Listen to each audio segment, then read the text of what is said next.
Hello, everyone. Welcome back to yet another political episode. We are back again, and it's officially been a week since Charlie Kirk's assassination.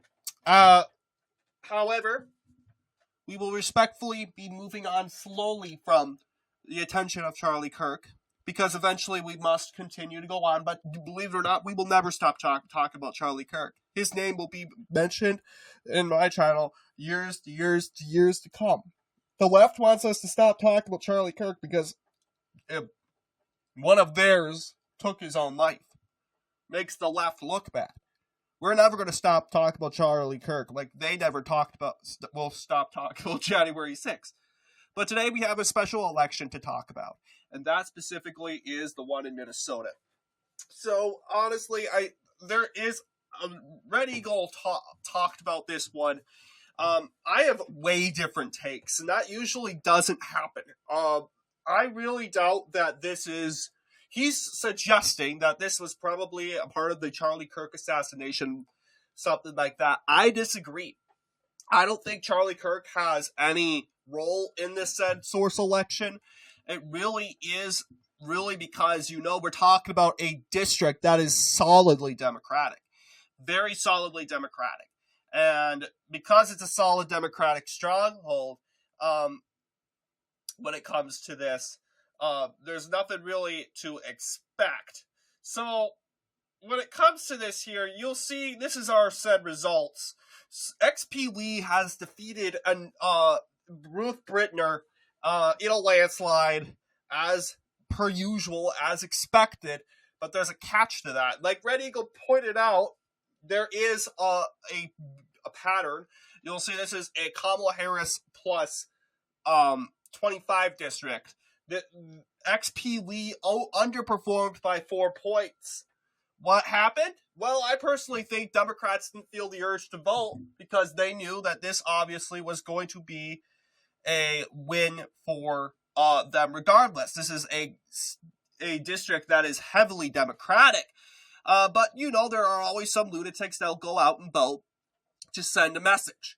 And we're going to go ahead and analyze these results. And I'm going to do this, and it's going to be quite easy. A lot of people are like, how are we going to analyze these results? Yada, yada, yada. It's so complex. Well, I have my ways. For instance, we do have, I do know the district. I do know the cities quite well in the district. The 34th district covers parts of Coon Rapids, which is a part of Anoka County, and parts of Brooklyn Park and Champlin, Minnesota. Brooklyn Park is where Melissa Hortman resided, and Champlin was where the other congressman, I want to believe, was killed. Not killed, but wounded, as far as my belief here.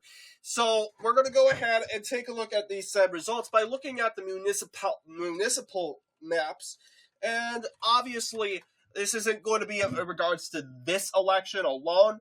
It's specifically going to be in regards to, let's see here. Nope. Minnesota Election Atlas. It's specifically going to be in regards to the 2024 election. So we're going to go ahead and pull that up right now. And we have three cities to look at: Champlin, Brooklyn Park, and Coon Rapids. All of which were carried by Kamala Harris. But looking at the results of the general election, you'll see it's going to look pretty interesting. There's a catch here also. So let's go ahead, pull up that map. Let's pull up Hennepin County first. This is the community of Brooklyn Park, Minnesota. It's 65% for Kamala Harris, and it's the city where Melissa Hortman was killed in. Okay, now if we're talking about this district, relatively, this district's probably going to be like right up here past the Mississippi River, right up here. And probably in the northeast corner of Brooklyn Park is where the area is. Now, unexpectedly, the city probably did solidly back, and it did. It backed Congresswoman. Let's see here. It did back XP Lee by a lot, and the question is, what about Champlin? Now, Champlin has historically been a city that's been leaning more center-right. It's gotten more left Reason why? Well, people from Brooklyn Park, people from Minneapolis, people from Brooklyn Center and these suburbs, they're moving into the rural countryside of Chaplin. And I talked about Chaplin a couple videos ago, but let's take a look here in 2020. Yeah, I mean, it did back Biden, but 2016, it was more of a different story, if I am correct here.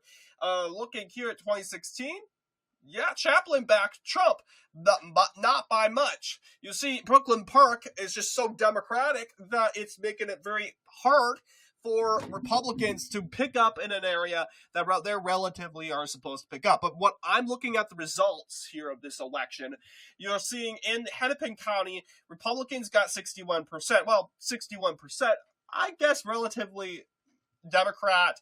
XP Lee probably carried a little bit of carried Chaplin, Minnesota. But the question is, what about Coon Rapids? That, of course, is in Anoka County. Now, let's go ahead and go back to our 2024 map, and we can pull up Anoka County, Minnesota. We can go here, Coon Rapids. Coon Rapids is relatively compatible. 51% for Harris, 45% for Trump. So this is a community that, Republicans could possibly pick up. They didn't. As you can clearly see, the whole district of Anoka County, resides in Coon Rapids. So this is your actual result. 54% to 45% in the Chaplin, in the Coon Rapids area. And by votes, only 289 people voted when it came to Chaplin. Why do I keep saying Chaplin? Came to Coon Rapids, Minnesota. That margin was only by 47 votes. So this was, of course, a low turnout race.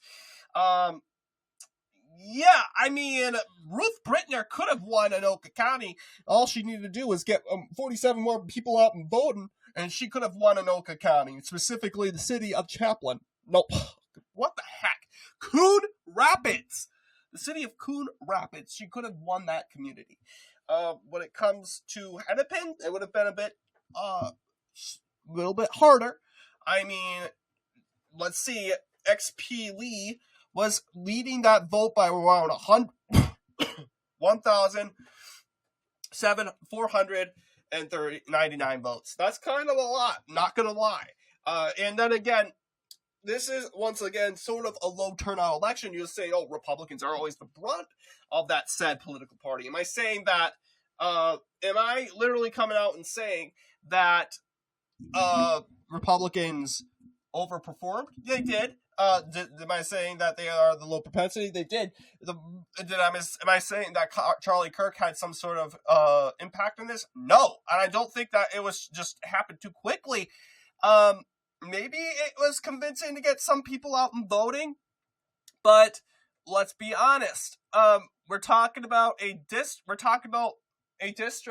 relatively where, a lot of people know in general that district is going solid blue. They're not going to show up and vote. They know the results. It's not worth scheduling and trying to find a time to go out and vote and stand in the line. It's not worth it for them. And as a result, you saw some of that, but Republicans, sure, they came out and voted. Then again, they are more of, they mainly turned out in this said election, which really does mean that, hey, look, if Charlie Kirk's death has some sort of impact when it comes to specifically in future elections, that's like for New Jersey, but not for this election. It's just too small and just so low in impacts of low turnout.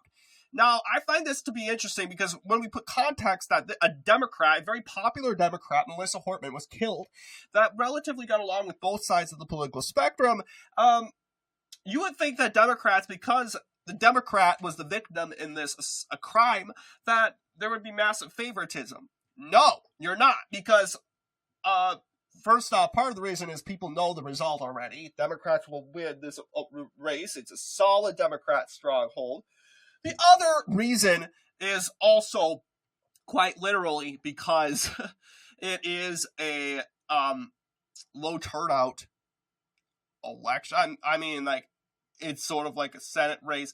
So you got stuff like that. But yes. Anyway, what do you guys think in regards to this video? I know it's not that very long today.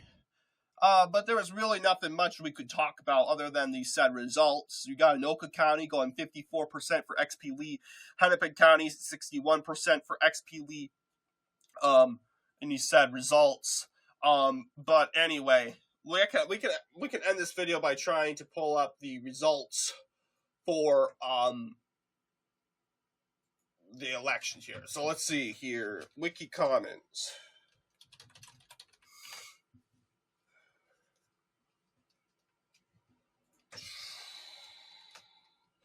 2025 Minnesota election. I want to know, because I don't understand. They get all these maps for the other races. They won't get other maps for, this is by swing and, okay, this is like a Republican struggle. It's 2024. But I'd like to see Melissa Hortman's district. But this is the primary for another race. But anyway, I don't think we're going to get the map, unfortunately. Sad. Well, I guess it is what it is. So what do you guys think in regards to this video? Let me know down below. And as always, I'll see you all in the next political episode.